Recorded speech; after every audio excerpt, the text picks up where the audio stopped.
na área de engenharia do Mecânico Online, e hora de discutir mais sobre mobilidade e trânsito, e a gente veio até a fábrica da Jeep, aqui em Pernambuco, para saber mais. Converso com o Matheus. Matheus, mobilidade e trânsito, mesma coisa?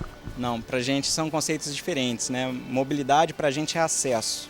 Acesso ao quê? Às oportunidades, porque a gente se movimenta para poder alcançar as oportunidades, né? Então, oportunidade para a gente é lazer, é educação, é trabalho, mobilidade é ter acesso a essas oportunidades.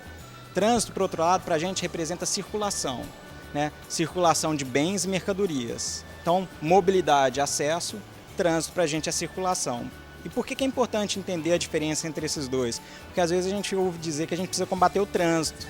Combater o trânsito, eliminar o trânsito das cidades, é como se a gente estivesse eliminando a circulação que acontece dentro de organismos vivos. Então a gente estaria matando as cidades. A gente precisa sim se preocupar com o trânsito quando a gente tem deseconomia, geralmente caracterizado por um congestionamento. Então é importante lembrar que a gente não tem que combater o trânsito, a gente precisa combater o congestionamento. Perfeito. Mas qual o papel, então, da indústria automotiva no desenvolvimento de soluções que possam melhorar não só essa mobilidade, como também o trânsito de um modo geral? Então, eu acho que mais do que a indústria automotiva é a gente entender que a gente é uma indústria da mobilidade. Eu acho que começa aí, a gente entender que a nossa participação ela é mais ampla.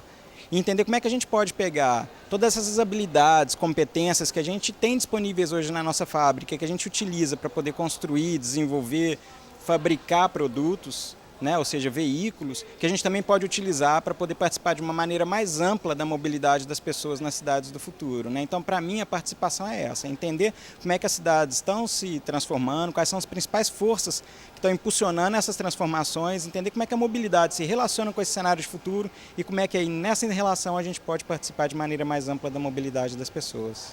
Você falou da mobilidade como acesso às oportunidades, tempo, distância, dinheiro, que é o caso da deseconomia. Mas a gente fica observando que vocês estão buscando mais parcerias para discutir cada vez mais quais as opções, as alternativas para ter uma mobilidade melhor. Então, hoje a gente tem um estudo preliminar que a gente construiu junto com alguns parceiros, né? Parceiros acadêmicos, mas também jornalistas e técnicos que nos ajudaram.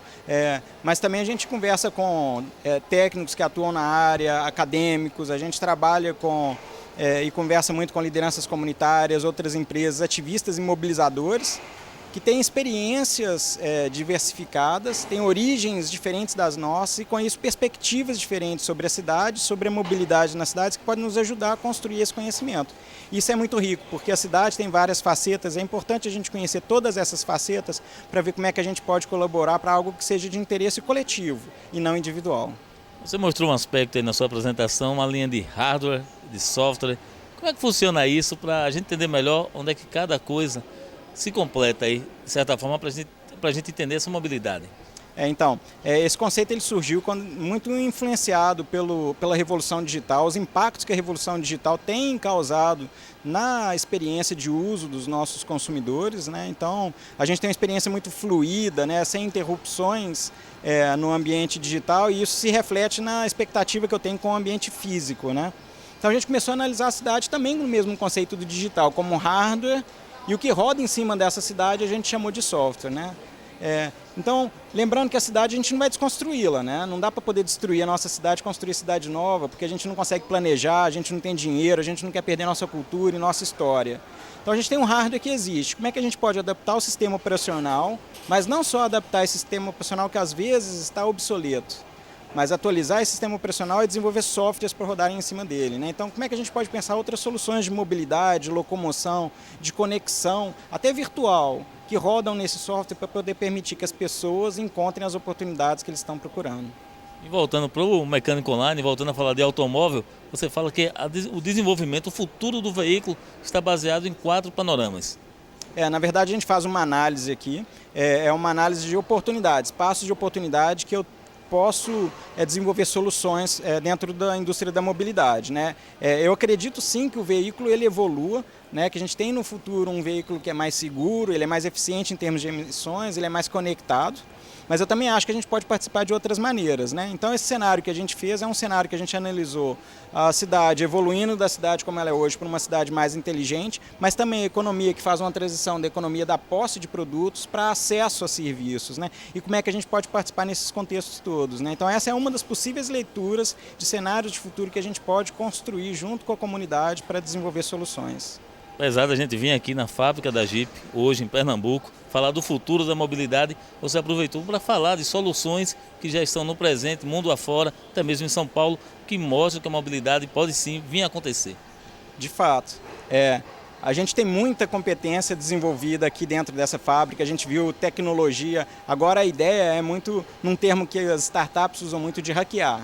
Como é que eu posso hackear tudo isso que eu tenho disponível? Como é que eu hackeio a tecnologia que eu tenho disponível? Como é que eu hackeio o conhecimento que eu tenho disponível aqui para desenvolver outras coisas e dar uso diferente para aquilo que eu tenho disponível já? Então é otimizar, e a gente está num conceito de sustentabilidade, então como é que a gente otimiza conhecimento, como é que a gente otimiza infraestrutura, como é que a gente otimiza tecnologia para melhorar o bem-estar urbano?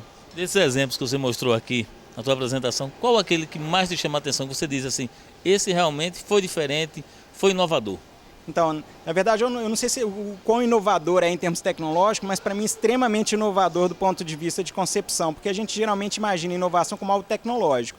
Para mim, a grande inovação dessa ideia ela é muito mais conceitual, né? É o Mobility, é uma solução que foi desenvolvida na Universidade de Wuppertal, na Alemanha. Basicamente é um bilhete único.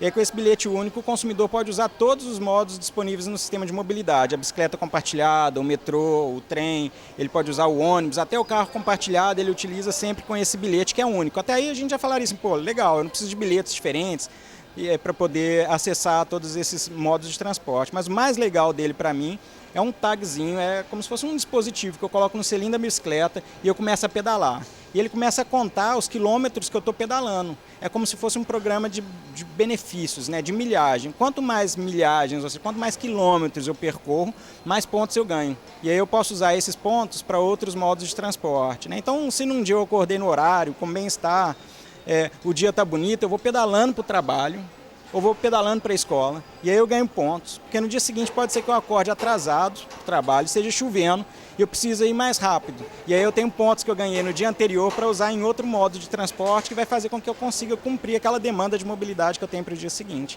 Então, para mim, esse é um exemplo legal de como é que a gente, primeiro, pode desenvolver soluções para melhorar a mobilidade das pessoas nas cidades, mas também ele é uma solução interessante porque mostra como é que a gente pode criar valor para os modos de transporte. A gente ouve falar muito em restrição de uso, mas tudo bem, a gente também pode criar valor, né? Na indústria de escala em geral, a gente ouve muito falar nisso, né? Preocupação com prazos, com redução de custo, com desenvolvimentos complexos, né? Mas a gente também pode pensar, ao invés de redução de custo, aumento de valor. Nesse caso, é como é que eu crio valor para um modo de transporte que é bom para a cidade, a bicicleta, e que pode favorecer o uso também dos outros modais.